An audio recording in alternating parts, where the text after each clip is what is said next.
Assam, negara bagian di India yang terletak di timur laut, dikenal sebagai penghasil teh terbesar dan terproduktif se-India. Kota terbesar di Assam adalah Guwahati. Sekitar 3 jam berkendaraan dari Guwahati terdapat kota Tezpur. Nah, di kota Tezpur pada tahun 1960-an tinggal Upendranath Rajkoa. Upendra pria terhormat dan terpelajar dari kasta tertinggi Brahmana. Jabatannya bergengsi, Hakim Distrik. Pak Hakim Upendra Rajkoa sudah berkeluarga. Istrinya Putuli atau biasa dipanggil Putul. Mereka memiliki 3 anak gadis yang tidak hanya cantik tapi juga cerdas, yakni Nirmali atau Linu, Jonali atau Luna, dan Rupali. Si sulung Linu bergelar master di bidang sastra Sansekerta, sedangkan Luna dan Rupali masih kuliah S1. Upendra dan sang istri Putul sangat bangga dengan anak-anak mereka. Selain mendorong untuk meraih ilmu setinggi mungkin, mereka juga mengajar anak-anak nilai luhur, taat beribadah, bersikap santun, menghormati orang tua, dan menjaga nama baik keluarga. Sebagai ayah, meskipun selalu sibuk, Upendra sayang pada anak-anaknya. Sebaliknya, ketiga anak gadisnya pun sayang dan menghormati dirinya. Tugas Upendra sebagai hakim distrik tidak selalu mudah. Dia harus tegas, jujur, dan teguh menjalankan tugasnya, yakni menetapkan keadilan, sekaligus menjatuhkan vonis pada para terdakwa yang diadilinya. Dan tentu saja tidak semua orang suka padanya. Ada saja terdakwa yang protes, mengumpat dirinya, bahkan mengiriminya surat ancaman. Seperti suatu hari dia menerima surat dari seorang pria terdakwa pelaku pembunuhan yang dijatuhinya vonis penjara. Pria itu menuding Upendra sebagai hakim yang tidak becus, hakim yang telah bikin hidupnya merana. Si pria bersumpah, "Akan kuhancurkan semua kebahagiaan dalam hidupmu, Upendra." Usai menerima ancaman itu, kaca jendela rumah hakim Upendra pecah dilempar bata oleh seseorang. Hal-hal seperti itulah yang terkadang bikin cemas Pak Hakim Upendra terhadap keselamatan istri dan ketiga anak gadisnya. Tapi dia tidak boleh gentar. Setiap pekerjaan tentu memiliki risiko. Upendra harus pandai menyikapinya. Biasanya Upendra melaporkan ancaman-ancaman itu kepada polisi yang berjanji akan melakukan investigasi. Namun syukurlah beberapa waktu terakhir, Upendra dan keluarga tidak lagi mengalami hal-hal buruk. Selama bertugas sebagai hakim distrik, Upendra kerap berpindah-pindah tempat penugasan yang terkadang membuat dirinya harus berpisah dengan anak istri. Seperti saat itu, selagi dirinya bertugas di kota Tezpur, anak-anak tinggal di sebuah rumah sewaan di kota Guwahati, melanjutkan pendidikan ditemani ibu mereka. Setiap akhir pekan, Pak Hakim akan mengunjungi keluarganya di Guwahati atau sebaliknya keluarganya yang menemuinya di Tezpur. Pada bulan Mei 1969, Pak Hakim Upendra kembali mendapat penugasan di kota lain. Kali ini di Dhubri, sebuah kota tua di tepi sungai Brahmaputra, sekitar 6 jam berkendaraan dari kota Guwahati. Di bulan Juli, Upendra pindah seorang diri ke Dhubri. Di sana dia tinggal di sebuah rumah dinas dengan 4 kamar tidur. Pada bulan Oktober bertepatan dengan hari libur Durga Puja yang merupakan perayaan pemujaan bagi Dewi Durga, sang istri Putul dan ketiga anak gadis menyusul Pak Hakim ke kota Dhubri. Mereka menikmati kebersamaan di kota tua itu. Setelah hari libur usai, Luna dan Rupali kembali ke Guwahati untuk melanjutkan kuliah. Sedangkan sang ibu Putul dan si kakak Linu tetap tinggal di Dhubri. Selama di Guwahati, Luna dan Rupali berada di bawah pengawasan paman dan bibi mereka dari pihak ibu. Dan demikianlah keluarga Rajkoa tinggal terpisah. Tapi untuk sementara saja tentunya, sebab tak lama lagi Pak Hakim akan pensiun dan mereka bisa kembali berkumpul layaknya satu keluarga utuh. Tidak terasa sudah memasuki tahun baru 1970. Masa pensiun Pak Hakim Upendra semakin dekat. Di bulan Januari, dia minta 3 pembantu laki-laki yakni Bigan, Sahid, dan Rada membersihkan halaman rumah, sekaligus mencabut tunggul pohon di halaman. Setelah tunggul pohon dicabut, di tanah tertinggal lubang cukup besar. Lubang jangan ditimbun karena nanti di sana akan ditanam bunga. Pak Hakim juga minta Sahid untuk menggali satu lubang lainnya di halaman. Nanti lubang itu akan diisi air untuk tempat tanaman teratai. Pada 2 Februari 1970, Pak Hakim Upendra resmi pensiun. Tapi dia tidak langsung pindah dan masih tinggal di rumah dinas di Dubri bersama sang istri Putul dan si sulung Linu. Pada 10 Februari 1970 bertepatan dengan hari libur Saraswati Puja, Pak Hakim Upendra meliburkan beberapa pembantu. Malam harinya, Pak Hakim beserta Putul dan Linu duduk-duduk di halaman di depan api unggun sambil mengobrol. Kebetulan saat itu Bigan, salah seorang pembantu, mampir dan melihat mereka mengobrol. Esoknya 11 Februari, saat sang pembantu Bigan kembali masuk kerja, Pak Hakim berkata padanya, "Tadi saya mengantar istri dan anak saya ke halte bus. Mereka sudah kembali ke Guwahati." Bigan kaget. Sebagai pembantu yang selalu mengurusi seluruh keperluan keluarga Rajkoa, biasanya dirinya diinfokan tentang segala hal. Dia tidak mengerti mengapa istri dan anak Pak Hakim tiba-tiba pulang ke Guwahati begitu saja. "Tapi sebelumnya mereka tidak ada rencana pulang?" tanya Bigan. "Ya, kami memutuskan akan segera pindah dari rumah ini karena saya kan sudah pensiun." Pak Hakim lalu menyuruh Bigan yang merangkap koki ke pasar membeli beberapa bahan makanan untuk dimasak. Sekembali dari pasar, Bigan heran melihat Pak Hakim di kamar mandi sibuk mencuci pakaian. Padahal Pak Hakim tidak pernah melakukan pekerjaan rumah tangga sebab itu adalah tugas para pembantu. Yang membuat Bigan lebih heran lagi, air cucian pakaian tampak kemerahan. Sementara itu, Luna dan Rupali sibuk kuliah di Guwahati di bawah pengawasan sang paman Barada Sarma dan sang bibi. Barada Sarma seorang polisi dengan jabatan Deputy Inspektur Jenderal, sedangkan sang bibi merupakan adik Putul. Luna dan Rupali harus belajar dengan tekun dan keras karena sebentar lagi mereka akan mengikuti ujian. Namun pada 14 Februari mereka menerima kawat dari ayah mereka Upendra. Sang ayah minta mereka segera datang ke Dubri. Alasannya mereka sekeluarga akan berlibur ke Darjeeling sebelum pindah dari rumah dinas. Mendengar kabar itu, sang paman Barada Sarma membalas kawat dan mengatakan Luna dan Rupali tidak bisa datang karena harus belajar untuk menghadapi ujian. Tapi Upendra ngotot, sehingga Barada tidak bisa berbuat apa-apa. Dan demikianlah dengan menumpang bus umum, Luna dan Rupali datang ke Dubri. Setiba di rumah mereka heran, di mana ibu dan kakak mereka? Sang ayah Upendra bilang, "Ibu dan kakakmu sedang berkunjung ke rumah saudara kita di Kokrajar." Luna dan Rupali maklum, mereka pun menghabiskan waktu di Dubri hanya bersama ayah mereka tanpa kehadiran sang ibu Putul dan si kakak Linu.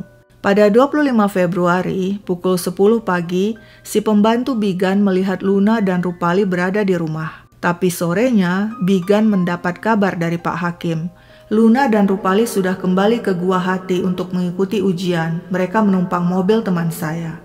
Esoknya 26 Februari, Upendra sibuk mengisi kedua lubang besar di halaman dengan air dibantu dua pembantu yakni Sahid dan Umesh Baisya. Sementara itu di kota Guwahati ada yang gelisah yakni si paman Barada Sarma. Dia menunggu-nunggu keponakannya Luna dan Rupali yang tidak kembali juga ke Guwahati padahal hari ujian semakin dekat. Barada menyurati Upendra. Lama sekali surat tidak dibalas, hingga akhirnya pada bulan April barulah datang balasan surat dari Upendra yang mengatakan, Luna dan Rupali tidak akan kembali ke Guwahati untuk mengikuti ujian. Mereka akan pulang ke Guwahati nanti bulan Juli, begitu juga dengan Putul dan Linu. Setelah mengirimkan surat itu pada 15 April, Upendra meninggalkan kota Dubri. Sebelumnya dia menitipkan beberapa barang dan perabotannya kepada teman dekatnya Golok dan Prakash. Rumah dinas di Dubri kemudian dijaga dan ditinggali pembantunya yang bernama Umesh Baisya hingga Juni 1970. Setelah itu, si pembantu pulang kampung dan rumah dinas pun ditempati hakim distrik baru pengganti Upendra yang sudah pensiun. Lalu kemana Upendra pergi? Dia ke Gauripur mengunjungi rumah Satya, ayah Prakash, temannya. "Mana keluargamu?" tanya Satya. "Mereka sedang di Delhi," jawab Upendra. Setelah menginap 3 hari di rumah Satya, Upendra pamit. "Jangan bilang siapa-siapa saya menginap di rumahmu. Saya akan melanjutkan perjalanan ke Siliguri dan menginap di Hotel Savoy." Sementara itu di Guwahati, Deputi Inspektur Jenderal Polisi Barada Sarma semakin gusar, merasakan banyak keanehan sikap Upendra. Di mana sebenarnya Putul dan ketiga anaknya? Istri Barada Sarma yang merupakan adik Putul juga gelisah bertanya-tanya di mana kakaknya, mengapa tidak ada kabar berita, tak ada surat, tak ada kawat atau telegram. Dan demikianlah Barada Sarma memutuskan berkunjung ke kota Dubri dan langsung mendatangi rumah dinas Upendra. Tapi dia mendapat informasi Upendra sudah pensiun dan meninggalkan kota Dubri sejak 15 April. Namun untunglah Barada Sarma mendapat informasi dari Prakash, teman Upendra, yang mengatakan Pak Hakim sempat menginap di rumah ayahnya sebelum melanjutkan perjalanan ke Siliguri. Dia sekarang menginap di Hotel Savoy Siliguri, kamar nomor 3, demikian kata Prakash. Barada Sarma yang punya insting tajam seorang polisi merasa ada yang tidak beres. Upendra seolah menyembunyikan diri, juga merahasiakan keberadaan istri dan ketiga anak gadisnya. Pada 25 Juli 1970, dengan didampingi seorang kerabat dan seorang polisi Dubri yakni D.N. Kahali, Barada Sarma mendatangi Upendra di kamar nomor 3, Hotel Savoy di Siliguri. Upendra tampak baik-baik saja. Tanpa banyak basa-basi, Barada langsung menanyakan keberadaan Putul, Linu, Luna, dan Rupali. Upendra menjawab, tak jelas, berbelit-belit. Barada Sarma tidak terima, dengan gaya interogasi polisi dia desak terus Upendra. Akhirnya Pak Hakim Upendra berkata, "Baiklah, saya hanya mau menjawab lewat tulisan." Barada Sarma setuju dan menyerahkan secari kertas. Upendra lalu menuliskan jawabannya. Istri dan ketiga anakku sudah tidak ada lagi di dunia. Barada Sarma terkejut, lalu mencecar apa yang sebenarnya terjadi. Apakah keempat perempuan itu sudah meninggal? Iya, suatu malam Linu bertengkar dengan Putul. Mereka saling dorong dan tarik.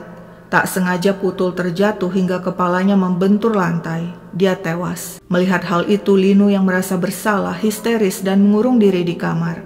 Ketika aku mendobrak masuk, Linu sudah meninggal karena menelan obat tidur dalam jumlah banyak. Upendra melanjutkan pengakuannya. Aku syok seperti orang linglung. Aku bingung harus bagaimana. Ini adalah aib keluarga. Jika jasad Putul dan Linu dikremasi, maka berita tentang kematian mereka yang tidak wajar tentu akan diketahui warga dan jadi bahan gunjingan. Sebab itu aku putuskan mengupah orang untuk membuang jasad Putul dan Linu ke Sungai Brahmaputra. Barada Sarma terdiam mendengar pengakuan itu. Tapi sebagai perwira polisi berpengalaman, dia tetap tenang. Lalu bertanya lagi, di mana Luna dan Rupali? Upendra mengatakan karena dirinya stres ditinggal mati Putul dan Linu, dia pun minta Luna dan Rupali segera datang ke Dubri. Alasannya mereka akan pergi liburan ke Darjeeling. Setiba di Dubri, Luna dan Rupali menanyakan keberadaan ibu dan kakak mereka. Aku bilang mereka sedang berkunjung ke rumah saudara di Kokrajhar. Tapi akhirnya Luna dan Rupali tahu tragedi yang menimpa ibu dan kakak mereka. Luna dan Rupali tidak kuat menahan kesedihan. Keduanya melompat ke Sungai Brahmaputra, berharap bisa bertemu dengan ibu dan kakak mereka. Barada Sarma hanya bisa tertegun mendengar penjelasan itu. Dia tidak tahu apakah pengakuan itu benar atau hanya karangan Upendra. Namun yang pasti, dia minta Upendra untuk ikut ke kantor polisi guna membuat pernyataan tentang kematian anak istrinya. Upendra setuju. Tunggu sebentar, aku ganti pakaian dulu. Barada Sarma beserta kerabatnya dan polisi D.N. Kahali keluar kamar dan menunggu Upendra di depan pintu. Namun beberapa saat kemudian mereka mendengar suara seperti orang mengerang. Mereka langsung masuk ke kamar dan menemukan Upendra terluka parah mencoba bundir dengan sebilah pisau. Upendra langsung dibawa ke rumah sakit dan harus menjalani perawatan berhari-hari. Karena kejadian itu bukan berada di bawah yurisdiksinya, Deputi Inspektur Jenderal Polisi Barada Sarma pun melaporkan pengakuan Upendra ke Kepolisian Siliguri. Tapi karena ditunggu-tunggu tidak ada respon, Barada Sarma melapor ke Kepolisian Dubri pada 4 Agustus 1970. Polisi pun datang menginterogasi Upendra di rumah sakit, dan kali ini pengakuannya berbeda. Aku telah membunuh istri dan ketiga anakku. Aku membunuh Putul dan Linu pada 10 Februari 1970 lalu membunuh Luna dan Rupali 2 minggu kemudian pada 25 Februari. Setelah itu aku mengubur mereka di 2 lubang di halaman rumah dinas di Dhubri dengan bantuan pembantuku Umesh. Bukan main terkejut polisi, begitu pula Barada Sarma. Mereka tidak menyangka seorang terpandang dan berpendidikan, seorang hakim distrik tega membantai 4 anggota keluarganya dan menanam mereka di halaman rumah dinas, dan selama ini telah menciptakan serangkaian kebohongan guna menutupi aksinya. Polisi segera melakukan penggalian di halaman rumah dinas di Dhubri. Dan benar, kerangka istri dan ketiga anak gadis Upendra bersama pakaian dan gelang mereka ditemukan di 2 lubang. Sementara itu polisi juga meringkus Umesh yang telah membantu aksi Upendra. Sidang pengadilan digelar pada tahun yang sama 1970. Tapi sebelumnya Upendra lagi-lagi mencoba bundir meskipun gagal. Suasana di persidangan sangat ironis. Upendra yang biasanya duduk di singgasana hakim, kini duduk di kursi terdakwa. Hakim menyatakan Upendra terbukti bersalah melakukan pembunuhan berencana. Kejahatannya begitu sadis, membantai istri dan ketiga anaknya. Tiada ampun bagi Upendra, hakim menjatuhkan vonis mati padanya. Tapi anehnya, Upendra kalang kabut menerima vonis itu. Padahal sebelumnya sudah 2 kali dia coba mengakhiri hidupnya sendiri. Upendra berjuang sedemikian rupa dengan mengerahkan kemampuannya sebagai hakim mengajukan pembelaan lewat banding, kasasi hingga grasi, namun semuanya ditolak. Kurang lebih 5 tahun kemudian, pada 14 Februari 1976, si hakim distrik Upendranath Rajkoa menjalani eksekusi dan mati di tiang gantung di Jorhat Central Jail. Dia menjadi satu-satunya hakim di India yang pernah dihukum mati. Hingga ajal menjemput, Upendra bungkam tentang motifnya menghabisi anak istrinya. Namun kemudian buku hariannya yang ditemukan di penjara menguak motif Upendra membunuh keluarganya. Begini ceritanya. Di awal pernikahan, Upendra ingin anak laki-laki. Namun ketika istrinya kemudian memberinya 3 anak perempuan, dia menerima dengan ikhlas dan sukacita. Ini adalah kehendak dewa, demikian kata Upendra. Upendra sangat mencintai dan menyayangi ketiga anak perempuannya. Di masa itu belum banyak perempuan yang menempuh pendidikan tinggi. Kebanyakan anak perempuan langsung dinikahkan orang tua di usia muda. Tapi Upendra menyadari pentingnya pendidikan bagi anak-anaknya. Dia dorong anak-anaknya meraih pendidikan setinggi mungkin. Terbukti si sulung Nirmali alias Linu berhasil menggondol gelar master di bidang sastra Sansekerta. Upendra sangat bangga pada Linu. Namun sebenarnya di balik kebanggaan itu ada yang membuatnya gusar. Dan semua itu dimulai ketika Linu masih duduk di bangku kuliah. Saat itu istrinya Putul melapor. Ada tetangga yang melihat Linu jalan bareng seorang pemuda. Mereka begitu dekat seperti berpacaran. Sungguh tidak pantas. Awalnya Upendra tidak percaya hal itu. Dia yakin itu hanya gosip tetangga yang iri pada kesuksesan keluarga mereka dan ingin menjelek-jelekan Linu yang cantik dan cerdas. Namun ketika sang istri Putul kembali mengadu dan mengatakan dia lihat sendiri Linu jalan berduaan dengan seorang pemuda, Upendra tersentak. Dia kecewa. Selama ini dirinya percaya ketiga anak gadisnya selalu mematuhi nilai-nilai dan aturan yang sudah ditetapkan, juga mematuhi norma-norma sosial dan menjaga martabat keluarga. Mereka keluarga terpandang. Apa jadinya jika anak gadisnya dilihat orang berdua-duaan dengan seorang pemuda? Pastinya sangat memalukan. Terlebih lagi pemuda itu meski seorang sarjana teknik tapi berasal dari kalangan bawah. Sangat berbeda dengan keluarga mereka, keluarga Rajkoa yang berkasta Brahmana. Upendra yang setiap hari sibuk dengan pekerjaannya berharap Putul bisa menasihati Linu, bersikap lebih tegas dan mampu mengawasi anak-anak lebih baik. Tapi harapan Upendra tidak terwujud. Putul tidak mampu mengendalikan Linu. Ternyata Linu yang selama ini tampak manis dan penurut berubah keras kepala dan nekat ketika telah mengenal cinta. Dia jadi berani membantah orang tua dan ngotot mempertahankan cintanya pada si sarjana teknik. Aku tidak akan menikah jika tidak dengan dia. Suatu hari tak disangka-sangka keluarga si sarjana teknik datang dari kampung menemui Upendra di rumah. Mereka melamar Linu. Menurut mereka, Linu dan si pemuda saling mencintai dan ingin menikah serta mendapat restu dari orang tua kedua belah pihak. Upendra dan istri terkejut dan langsung menolak lamaran itu. Linu marah dan meraung atas penolakan orang tuanya. Tapi gadis itu tak bisa berbuat apa-apa dan harus menerima nasibnya. Beberapa waktu kemudian terdengar kabar si pemuda sarjana teknik telah menikah dengan gadis lain. Dan tentu saja yang paling senang mendengar kabar itu adalah Upendra dan sang istri Putul. Mereka berharap pada saatnya nanti Linu akan menemukan jodoh yang setara. Dan demikianlah waktu terus berjalan. Pada Mei 1969 menjelang masa pensiun, Pak Hakim Upendra mendapat penugasan di kota tua Dhubri. Di bulan Juli dia pindah dan menetap di rumah dinas di Dhubri. Sementara itu istri dan ketiga anak gadisnya tetap tinggal di rumah sewaan di Guwahati. Upendra berpikir hidup mereka akan tenang kembali. Tapi baru seminggu bertugas di Dhubri, dia menerima surat dari istrinya Putul yang mengabarkan Linu berulah lagi. Kali ini, Linu ketahuan berpacaran dengan Bupen, seorang pemuda yang usianya lebih muda dari kalangan bawah dan tidak berpendidikan. Dan yang lebih gilanya lagi, sang adik Luna juga mengikuti jejak sang kakak dengan menjalin hubungan dengan seorang pemuda dari kalangan bawah. Keluarga Rajkoa jadi gunjingan tetangga. Betapa liar anak-anak mereka, padahal berasal dari keluarga terpandang yang berkasta Brahmana. Bahkan menurut bisik-bisik tetangga, anak-anak Upendra sudah tidak perawan lagi. Sungguh geram Upendra membaca surat istrinya itu. Dia menyesal. Jika tahu begini, jadinya sejak awal dia tidak akan mendorong anak-anaknya untuk menuntut ilmu setinggi mungkin. Pendidikan yang tinggi membuat mereka jadi bebas, berani melawan, berani menentukan pilihan mereka sendiri. Mestinya setamat SMA, semua anaknya langsung dinikahkan dengan laki-laki pilihan orang tua. Pak Hakim Upendra kemudian minta sang istri membawa semua anak-anak ke Dhubri untuk menjauhkan Linu dan Luna dari pacar-pacar mereka. Kebetulan saat itu bersamaan dengan libur panjang Durga Puja, hari untuk memperingati Dewi Durga. Dan demikianlah Putul membawa ketiga anak gadisnya ke Dhubri.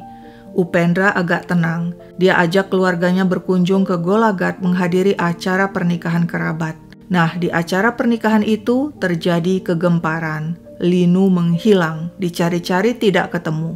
Ternyata ada yang melihat Linu berduaan dengan Bupen yang diam-diam menemuinya di Golagat. Tapi Linu membantah dan mengatakan dia tidak bertemu siapa-siapa. Upendra dan Putul marah besar. Linu sudah berada di luar kendali. Nah, pada saat yang sama, Luna dan Rupali harus kembali ke Guwahati karena akan kuliah. Linu protes dan bersikeras ingin ikut bersama kedua adiknya pulang ke Guwahati. Upendra dan Putul tidak mengizinkan karena mereka tahu di Guwahati Linu akan bertemu lagi dengan pacarnya. Demikianlah Luna dan Rupali kembali ke Guwahati, sedangkan Upendra harus kembali ke Dhubri untuk bekerja. Sementara itu Putul dan Linu masih tinggal di rumah kerabat. Tak lama kemudian, lagi-lagi Pak Hakim menerima surat dari sang istri Putul yang mengatakan Linu masih juga bersikeras menemui pacarnya Bupen. Putul juga mengatakan dia mendapat kabar Luna yang kuliah di Guwahati masih terus bertemu dengan pacarnya. Pak Hakim Upendra marah. Putul sebagai ibu tidak tegas, tidak becus mengurus anak-anak hingga jadi liar. Jika anak-anak membantah, dengan mudah Putul menyerah, lalu bersikap apatis, dan akhirnya membiarkan anak-anaknya berbuat semau mereka. Upendra geram sebab Putul terus-menerus menyalahkan dirinya yang selalu sibuk bekerja sehingga anak-anak jadi liar. Untuk mengatasi masalah itu, Upendra membalas surat Putul dan mengatakan agar mereka berkumpul di rumah sewaan di Guwahati untuk membicarakan masalah itu. Dan demikianlah saat libur panjang tiba, keluarga Rajkoa kembali berkumpul di Guwahati. Mereka jalan-jalan di kawasan Uzan Bazar, melihat-lihat keramaian.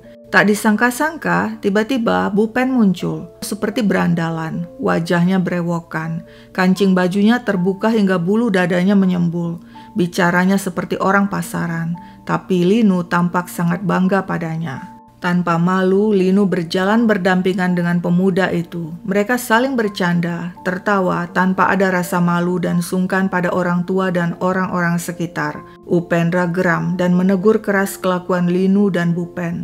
Namun dia juga berhati-hati agar tidak menarik perhatian orang banyak. Tapi Linu dan Bupen tidak peduli.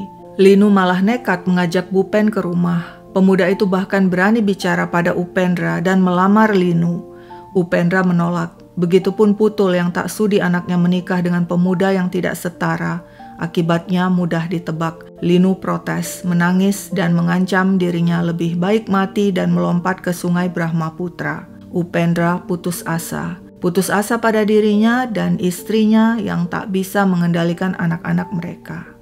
Kejadian tidak pantas juga terjadi di rumah dinas di Dhubri. Pembantu Upendra di rumah dinas semuanya laki-laki, sebab saat itu pekerja yang banyak tersedia adalah laki-laki, bahkan koki juga laki-laki. Salah satu pembantu termuda adalah Umes, seorang remaja dari kampung. Ketiga anak gadis Upendra langsung cocok dan akrab dengan Umes.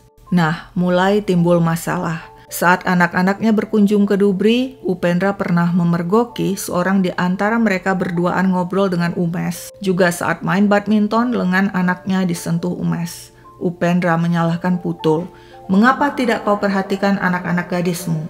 Sementara itu masalah Linu belum juga kelar. Gadis itu masih saja berhubungan dengan Bupen, tak peduli dengan larangan orang tuanya. Upendra merasa dirinya hanya berwibawa di ruang sidang, tapi tidak di rumah. Anak-anaknya tak peduli pada aturannya, apalagi kalau sudah soal cinta. Suatu hari Putul dan Linu bertengkar tentang Bupen. Putul bilang sampai kapanpun dia tidak akan merestui hubungan Linu dan Bupen. Karena setiap hari bertengkar, akhirnya Putul dan Linu tak lagi bicara satu sama lain. Suasana rumah bertambah runyam. Upendra lebih suka menghabiskan waktu di kantor, menenggelamkan diri dalam pekerjaan yang membuatnya lebih tenang. Karena Linu tetap ngotot ingin menikah dengan Bupen, akhirnya sang ayah Upendra mengalah. Kau berpendidikan tinggi dan sudah dewasa, terserah kau jika ingin menikah dengan kekasihmu, tapi ayah tidak akan membiayai hidupmu lagi, jadi kau menikahlah dengan caramu sendiri. Ternyata Putul yang diam-diam menguping pembicaraan itu marah. Mengapa Upendra menyerah dan mengizinkan Linu menikah dengan Bupen? Sampai kapanpun aku tidak akan mengizinkan hal itu terjadi, kata Putul sambil berlari keluar rumah. Mau kemana kau? Tanya Upendra. Aku mau melompat ke sungai Brahmaputra, jawab Putul. Saat itu Linu berusaha menahan langkah ibunya. Tapi Putul marah hingga pecah adu fisik antar dirinya dan Linu yang berujung Putul jatuh hingga kepalanya membentur lantai. Putul mengalami luka ringan dan sembuh beberapa hari kemudian. Namun sejak saat itu, dia menolak bicara dengan Upendra dan mereka tidak lagi tidur seranjang. Putul menganggap Upendra ayah tak becus yang tak mampu mengendalikan anak-anak sehingga semua jadi liar. Desember 1969 tiba. Keluarga Rajkoa kembali ditimpa masalah. Rumah sewaan mereka di Guwahati dijebol maling. Pak Hakim Upendra yang khawatir minta sang istri Putul pergi ke sana untuk mengecek barang-barang apa saja yang hilang. Namun Putul menjawab dengan ketus, "Aku tidak peduli jika barang-barangmu hilang." Komplit sudah. Kini tak hanya anak-anaknya yang membantah dirinya, istrinya juga sudah berani melawan dirinya. Pak Hakim Upendra putus asa. Terlebih jika dia mengingat masa pensiunnya semakin dekat. Dia belum punya rumah pribadi, rumah idaman. Selama ini sebagai hakim, dia selalu jujur, menolak uang suap, menghindari korupsi. Padahal sebagai hakim gajinya terbatas. Dia pernah mencoba membeli sebidang tanah namun ditipu. Dia tidak tahu setelah pensiun nanti di mana dirinya dan keluarganya akan tinggal. Begitu banyak masalah, tidurnya jadi tak nyenyak. Suatu malam di rumah dinas di Dhubri saat sudah berbaring di tempat tidur, Pak Hakim mendengar suara pintu dibuka. Dia lalu bangkit dan melihat Linu melangkah dan masuk ke kamar pembantu mereka Umes. Astaga, Pak Hakim Upendra kaget. Mengapa Linu masuk ke kamar pembantu? Itu adalah hal tabu. Penasaran, Upendra mengintip ke dalam kamar. Dia lihat Umes berbaring di atas tempat tidur, sedangkan Linu duduk di sampingnya di atas ranjang. Keduanya berbisik-bisik. Upendra mengamuk hingga keduanya terkejut. Umes langsung menutup tubuhnya dengan selimut, sedangkan Linu berlari keluar kamar. Upendra berusaha menahan diri. Dia tidak ingin kejadian tabu itu tersebar dan diketahui pembantu lainnya yang bisa jadi biang gosip dan menyebarkan hal itu ke tetangga. Esok paginya, dia bilang ke Linu, "Mengapa tidak kalian bunuh saja ayah dengan tingkah laku kalian yang sangat memalukan itu?" Nah, saat itulah Upendra merasa tidak ada jalan lain. Putul dan Linu sudah rusak, tak ada gunanya hidup di dunia. Sebelum semuanya semakin hancur, dia akan kirim mereka ke alam baka. Sebagai hukuman, dia akan libatkan Umesh yang telah berbuat tidak senonoh pada anaknya. Dan demikianlah di bulan Januari 1970, Upendra minta para pembantu mempersiapkan 2 lubang di halaman. Dia lalu menyiapkan 2 batang besi sebagai senjata pembunuh. Pada 10 Februari 1970, dalam rangka perayaan Saraswati Puja, dia liburkan para pembantu kecuali Umesh. Malam hari, Upendra mengajak istrinya dan Linu datang ke pusat keramaian melihat perayaan Saraswati. Sebelum pulang, mereka mampir di rumah seorang teman. Nah, di sana Putul dan Linu kembali bertengkar. Karena malu, buru-buru Pak Hakim mengajak keduanya pulang. Setiba di rumah, mereka makan malam lalu tidur.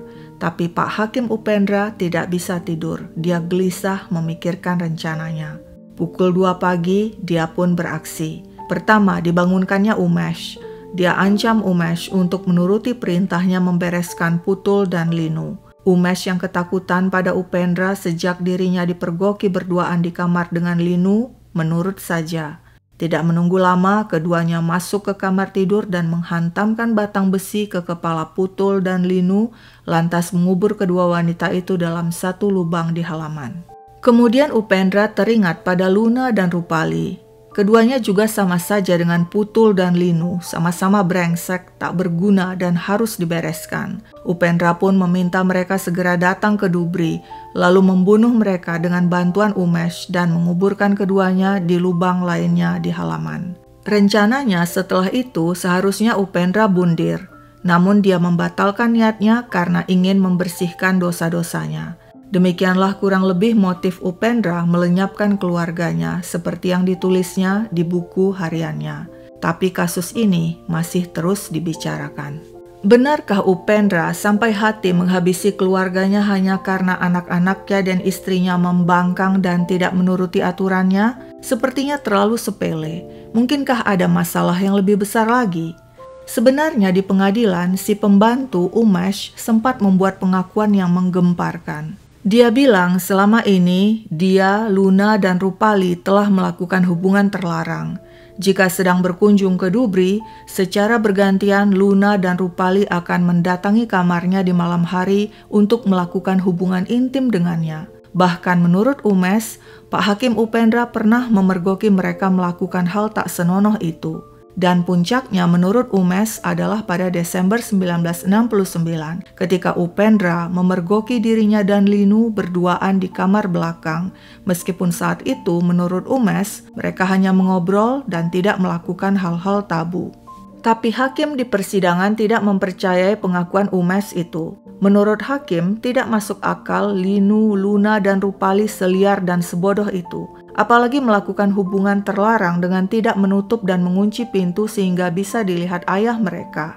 Hakim menganggap pengakuan Umesh itu merupakan rekayasa jaksa penuntut yang tidak bisa menjelaskan motif Upendra melakukan pembunuhan. Pada akhirnya Umesh dibebaskan dari dakwaan sebab kurang bukti. Perihal motif pembunuhan, ada juga rumor yang berkembang di tengah masyarakat. Sebelum memasuki masa pensiun, Upendra memeriksakan diri ke dokter dan menemukan dirinya ternyata memiliki kelainan sejak kecil yang mengakibatkan dirinya steril dan tidak mungkin memiliki anak. Rumor mengatakan ketiga anak gadis Upendra sebenarnya hasil perselingkuhan sang istri Putul dengan sopir mereka. Alasan itulah yang kemudian membuat Upendra membantai mereka. Namun selain itu rupanya rumah dinas di Dubri juga menyimpan cerita horor. Dulu rumah itu milik sebuah perusahaan perkapalan. Ada seorang pekerja asing yang tinggal di sana bersama istri dan anaknya.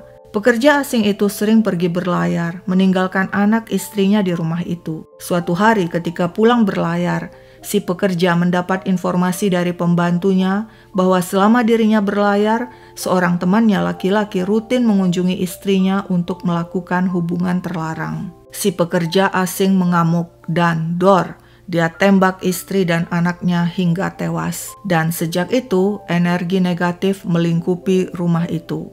Tapi tak hanya itu, ingatkah kalian di awal cerita, ada seorang terdakwa yang pernah mengancam Pak Hakim Upendra lewat surat dan bersumpah akan kuhancurkan semua kebahagiaan dalam hidupmu. Mungkinkah sumpahnya terkabul dan jadi kenyataan? Setelah kejadian, rumah dinas di Dhubri dijuluki Bhut Bangla atau rumah hantu. Pada tahun 2023, rumah itu akhirnya dihancurkan dan di atas lahannya dibangun gedung 6 lantai milik Asosiasi Pengacara Kota Dhubri. Tragedi keluarga Rajkoa ini akan dijadikan film dan sedang dalam proses produksi sejak bulan September 2024. Rencananya aktor Nawazuddin Siddiqui akan berperan sebagai Hakim Distrik Upendranath Rajkoa. Mudah-mudahan saja film itu nanti bisa tayang di Netflix dan jadi salah satu tontonan seru true crime. Sekian dulu ceritaku, sampai jumpa kapan-kapan.